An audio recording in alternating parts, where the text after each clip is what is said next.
मेरो कमजोरीको फाइदा मेरो भाइले यस्तो तरिकाले उठायो जुन मैले कहिले सोचेकी थिइनँ। अब म माइतीमै बसिरहेकी थिएँ। माइतीमा एक दिन मेरा लागि भारी बन्दै गइरहेको थियो, किनभने आमा, बुवा र भाइको ताना सुन्ने क्रम दिन प्रतिदिन बढ्दै गइरहेको थियो। उनीहरूलाई लाग्थ्यो कि म यस्तै घरमा बसिरहे भने भाइको अर्को विवाह हुन सक्दैन।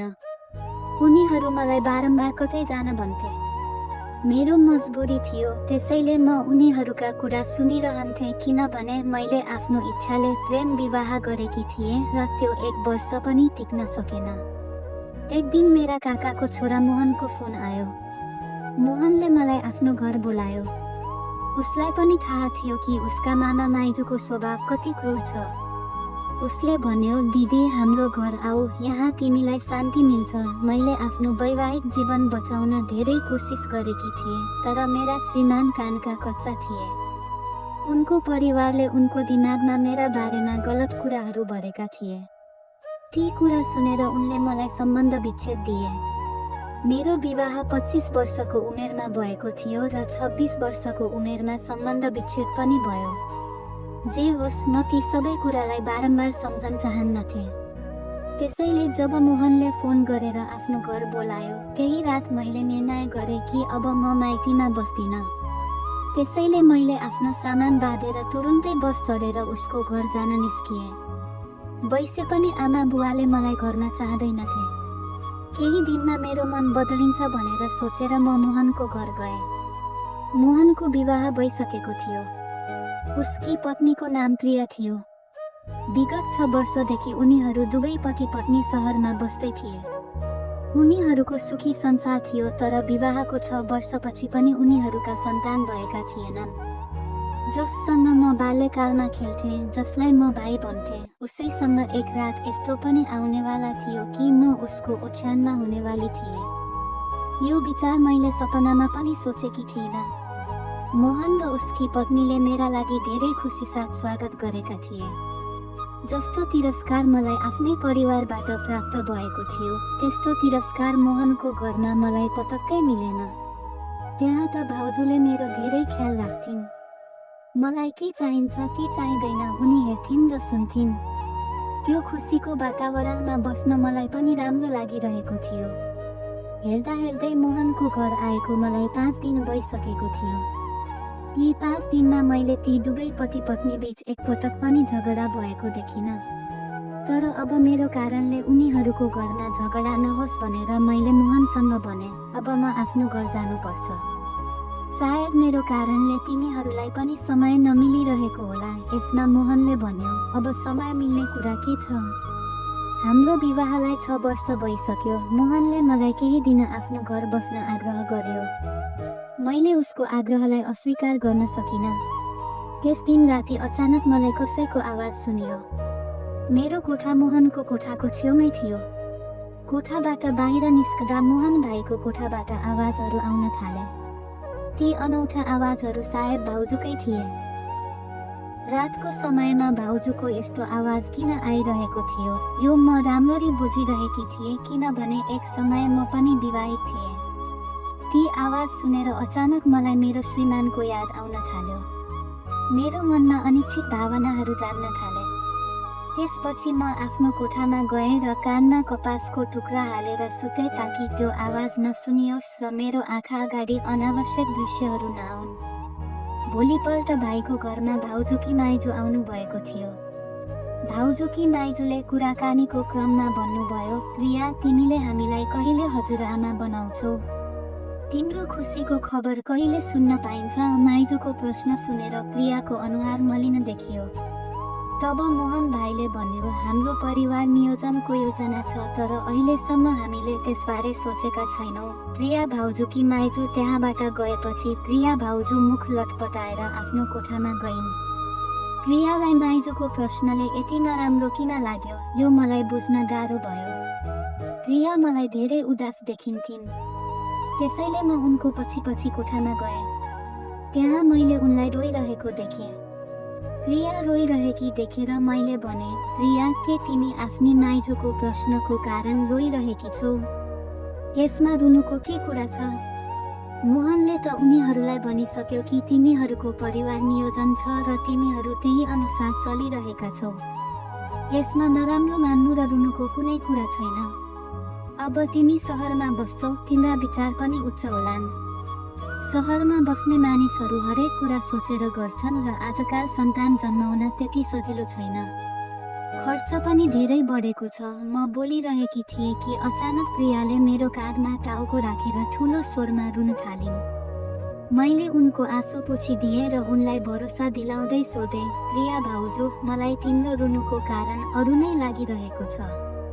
जे होस् मलाई भन, तिमी मलाई आफ्नी सहेली सम्झेर सबै कुरा भन्न सक्छौ। तब प्रियाले भनिन्, आरोही, अब तिमीले मसँग साथीको नाताले प्रश्न गरियौ भने म तिमीलाई साँचो जवाफ दिन्छु। तर यो सुनेर तिमी नन्दको रूपमा होइन, सहेलीको रूपमा बुझ्नेछौ। यो बाचा गर, मैले प्रियासँग बाचा गरेँ कि म उनलाई सहेलीको रूपमा बुझ्नेछु। तब प्रिया बोल्न थालिन्, हाम्रो कुनै परिवार नियोजन छैन। सत्य त यो हो कि म कहिले आमा बन्न सक्दिनँ। ममा यस्तो कमी छ कि म आमा बन्न योग्य नै छैन। मैले प्रियालाई सम्झाएँ, यसमा यति तनाव लिनुको के आवश्यकता छ? तिमी तनाव नलेऊ। भगवानको इच्छा भयो भने सब ठीक हुन्छ। यदि तिमीलाई आमा बन्ने सुख चाहिएको छ भने तिमी अनाथ आश्रमबाट कुनै बच्चा पनि गोद लिन सक्छौ। यसले तिमीलाई पनि मातृत्व प्राप्त हुन्छ र त्यो बच्चालाई पनि राम्रो जीवन। यसमा प्रियाले भनिन्, यदि हामीलाई बच्चा गोद लिनु भएको भए हामीले कहिल्यै लिइसक्थ्यौँ। तर हामीलाई त्यस्तो केही गर्नु छैन। मोहन र मलाई केवल हाम्रै बच्चा चाहिएको छ। ममा जो कमी छ, यदि समाजमा थाहा भयो भने मेरो धेरै बदनामी हुन्छ र हामी त्यही चाहदैनौँ। प्रियाको जवाब सुनेर मैले उनलाई यति मात्र भने, तिमी आफ्नो कोसिस नछोड। एक न एक दिन तिमी अवश्य आमा बन्नेछौ। त्यस दिन साँझ भाइ र प्रिया भाउजू मलाई आफूसँग एउटा पार्टीमा लैजान जिद्दी गर्न थाले। त्यो पार्टी भाइको अफिसको एक साथीको थियो। म उनीहरूसँग जान अस्वीकार गरिरहेकी थिएँ, तर प्रिया भाउजूको भनाइ थियो, हामी बाहिर जाँदैछौँ र तिमी घरमा एक्लै बस्नेछौ। म मेरी प्यारी नन्दलाई घरमा एक्लै राख्न चाहन्न। प्रिया भाउजूले मसँग यति आग्रह गरिन् कि म तयार भएर उनीहरूसँग जानै पर्यो। जब म तयार भएर आफ्नो कोठाबाट बाहिर निस्किएँ, पहिले भाइले मेरो प्रशंसा गर्यो। भाइले भन्यो, आरोही, तिमी धेरै सुन्दर देखिरहेकी छौ। धेरै दिनपछि म यसरी सजिएकी थिएँ। भाइपछि प्रियाले पनि मेरो तारिफ गरिन्। केही बेरमा हामी त्यो पार्टीमा पुग्यौँ। पार्टीमा पुगेपछि भाइलाई चिन्ने कोही न कोही आएर प्रिया भाउजूसँग यही प्रश्न गर्थे, तिमीले हामीलाई कहिले खुसीको खबर दिन्छौ? प्रिया भाउजू हरेकको प्रश्नमा चुपचाप टाउको हल्लाउँथिन्। जब म पार्टीबाट घर फर्किएँ, आफ्नो कोठामा गएँ। लुगा फेरेर पानी पिउन भान्सामा जाँदै थिएँ। त्यही बेला भाइ र प्रिया भाउजूको कोठाबाट उनीहरूको झगडाको आवाज आउन थाल्यो। प्रिया भाउजू भाइसँग भनिरहेकी थिइन्, सन्तान हुने उपचारबाट म थाकिसकेँ। माथिबाट मानिसहरूका प्रश्नहरू। त्यति भन्दै प्रिया भाउजू रुन थालिन्। दिउँसो मैले प्रियालाई यो विषयमा सम्झाएकी थिएँ। बारम्बार एउटै कुरा दोहोर्याउन मलाई पनि ठिक लागेन। त्यसैले म त्यहाँबाट गएँ र भान्सामा गएर पानी लिएर सिधै आफ्नो कोठामा गएँ। कोठामा आएर म किताब पढ्न बसेँ। त्यही बेला प्रिया भाउजू मेरो कोठामा आइन्। उनले मलाई अलि अनौठो नजरले हेरिरहेकी थिइन्। मैले उनीसँग भने, प्रिया भाउजू, यदि तिमी केही भन्न चाहन्छौ भने यहाँ आएर बस।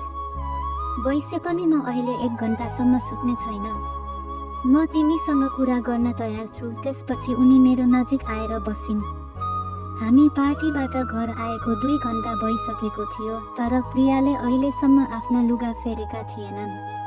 प्रिया भाउजूले मेरो हात समातेर भनिन्, तिमी मलाई यति माया गरेर प्रिया भन्छौ र आज दिउँसो तिमीले मसँग नयाँ मित्रताको सम्बन्ध जोड्यौ। त्यो मित्रताको लागि तिमीले मेरो लागि एउटा काम गर्छौ, मैले सहजै हुन्छ भने।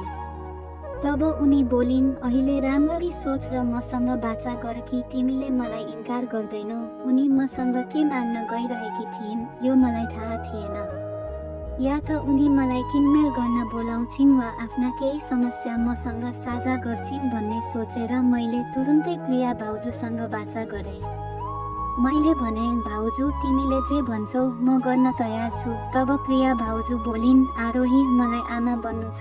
उनको कुरा सुनेर म हाँसेर भने, हो तिमी एक दिन अवश्य आमा बन्नेछौ। मलाई पहिलेदेखि नै थाहा थियो कि प्रिया भाउजू यो विषयमा मसँग कुरा गर्न गइरहेकी छिन्।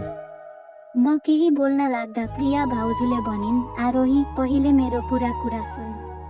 मलाई आमा बन्नु छ तर तिमी मार्फत। मैले तुरुन्तै प्रिया भाउजूसँग भने, तिमी मार्फत भनेको के हो? मैले उनीसँग उल्टो प्रश्न गरे। तब उनी बोलिन्, अब तिमीले मसँग वाचा गरिसक्यौ, तिमीले मलाई इन्कार गर्न सक्दैनौ। त्यसपछि प्रिया भाउजूले भन्न थालिन्, आरोही विगत 6 वर्षदेखि म आमा बन्न तडपिरहेकी छु। अहिलेसम्म हामीले अस्पतालमा लाखौँ रुपैयाँ खर्च गरिसक्यौँ। थाहा छैन कति सुई र औषधिहरू मैले लिइसकेँ तर मलाई कसैको फाइदा भएन। मेरो इच्छा छ कि मेरो र मोहनको बच्चा तिम्रो पेटमा पलोस्। मोहन र तिम्रो बच्चा मेरो पेटमा। मैले सोधेँ। मेरो कुरा सुनेर प्रिया भाउजू बोलिन्, यसको मतलब यो हो कि जबसम्म तिमी गर्भवती हुँदैनौ तबसम्म तिमीले केही रातहरू मोहनसँग बिताउनेछौ। प्रिया भाउजूको कुरा सुनेर मेरो खुट्टामुनिको जमिन खोस्रियो। जससँग म बाल्यकालमा खेल्थेँ, जसलाई हिजोसम्म म भाइ भन्थे, आज उनकी पत्नीले मलाई उनीसँग रात बिताउन भनिरहेकी थिइन्। मैले प्रिया भाउजूसँग भने, तिमी होसमा छौ? तिमीलाई थाहा छ तिमी के बोलिरहेकी छौ? तब उनी बोलिन्, हो मैले यो सब सोचेरै भनेकी हुँ। तिमीले यो काम मुफ्तमा गर्नु पर्दैन। त्यस दिन प्रिया भाउजूले मसँग भनिन्, मोहन र मैले तिमीलाई लाख रुपैयाँ दिन्छ र एउटा घर पनि दिलाउँछौ। हामीलाई थाहा छ कि तिम्रा आमा बुवा र तिम्रा भाइले तिमीलाई कसरी सताउँछन्। भाउजूको यो कुराले मलाई सोच्न बाध्य बनायो। मलाई आफ्नो ब्युटी पार्लर खोल्नु थियो ताकि म आफै कमाउन सकूँ र आफ्नो जीवन खुसीसाथ बिताउन सकूँ। म धेरै दिनसम्म आमा बुवाको सहारामा बस्न सक्दिनथे। मैले उनीहरूबाट 1 लाख लिएर सानो पार्लर कोर्स गरेकी थिएँ तर ठुलो पार्लरका लागि प्रोफेसनल कोर्स गर्न आवश्यक थियो। यी पैसाले म एउटा राम्रो र महँगो प्रोफेसनल कोर्स गर्न सक्थेँ। त्यति मात्र होइन, म आफ्नो ठुलो पार्लर पनि खोल्न सक्थेँ जसबाट मेरो राम्रो कमाइ सुरु हुन्थ्यो। अन्ततः मैले भाउजूको प्रस्ताव स्वीकार गरेँ र उनीहरूको बच्चालाई जन्म दिन तयार भएँ। तर मैले भाउजूसँग सोधेँ, यी सबै कुराको बारेमा भाइलाई पनि थाहा छ? तब भाउजूले भनिन्, तिम्रा भाइ पनि यसका लागि तयार छन् र हो, आजदेखि उनलाई भाइ नबन, मोहन बन। त्यसपछि उनी मलाई भाइको कोठामा लैजानुभयो। मलाई देखेर भाइ उठ्यो। भाउजूले उसलाई हेरेर होमा टाउको हल्लाइन्। त्यसपछि भाइले मसँग सोध्यो, आरोही के तिमी साँच्चै तयार छौ? मैले जवाफ दिएँ, हो भाइ। तुरुन्तै भाउजूले भनिन्, अब भाइ होइन, केवल मोहन बन। भाउजू र भाइलाई उनीहरूको बच्चा चाहिएको थियो। भाउजूले आमा बन्न ठुलो त्याग गर्ने निर्णय गरेकी थिइन्। मेरो उमेर 26 वर्ष भइसकेको थियो र मलाई थाहा थिएन कि म भविष्यमा विवाह गर्छु कि गर्दिन। यदि म कसैको सहयोग गर्न सक्छु भने मलाई किन इन्कार गर्नु? वैसे पनि मोहन मेरो फुपूको छोरा थियो र ऊ मभन्दा ठुलो थियो। त्यसैले हाम्रो विवाह हुन सक्दैन थियो। बाल्यकालदेखि हाम्रो सम्बन्ध केवल दाजु बहिनीको थियो। तर मैले सबै बिर्सने निर्णय गरेँ। मलाई मेरो कामको पैसा र मेरो हकको घर प्राप्त हुने थियो जसले भविष्यमा मलाई कसैको अगाडि हात फैलाउनु पर्दैन थियो। मैले पक्का इरादा गरेँ कि म आफ्ना आमा बुवा कहाँ फर्केर जादिनँ। केही महिनामै मेरो आमा बुवाले मेरो जीवन कठिन बनाइदिएका थिए। म आफ्ना विचारमा हराइरहेकी थिएँ कि अचानक भाउजूको आवाज सुनियो। उनले भनिन्, अहिले हामी पार्टीबाट फर्कियौँ। तिमी पनि थाकेकी होलौ, त्यसैले आज आराम गर। हामीले जे तय गरेका छौँ त्यसको सुरुवात भोलिदेखि हुन्छ। मैले होमा टाउको हल्लाएँ र आफ्नो कोठामा गएँ। समय छिट्टै बित्यो र भोलिपल्ट आयो। रातमा खाना खाएपछि म आफ्नो कोठामा गएँ। केही बेरमा भाउजू मेरो कोठामा आइन्। उनको हातमा एउटा नाइट गाउन थियो। भाउजूले मलाई जुन नाइट गाउन लगाउन दिइन् त्यो निकै बोल्ड थियो। भाउजूले भनिन्, मोहनले म बाहेक अरू कुनै केटीलाई हेर्दैन। तर अब ऊ जे गर्छ त्यो हामी दुवैको सहमतिमा नै हुन्छ। मलाई थाहा छ ऊ तिमी कहाँ आउन कति हिचकिचाउँछ। तिमीलाई यो बोल नाइट गाउनमा देखेर उसको हिचकिचाहट हट्नेछ। त्यसैले म तिमीलाई यो लुगा दिँदैछु। तिमीलाई यो लुगामा देखेर ऊ तिमीतिर आकर्षित हुनेछ। भाउजूले भने अनुसार मैले त्यो गाउन लगाएँ। उनीहरूको कोठामा जानु अघि भाउजूले भनिन्, याद राख, यो केवल एउटा सम्झौता हो।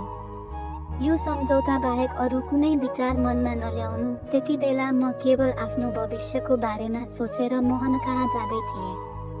मैले उमा टाउको हल्लाएँ र भाउजूसँग उनीहरूको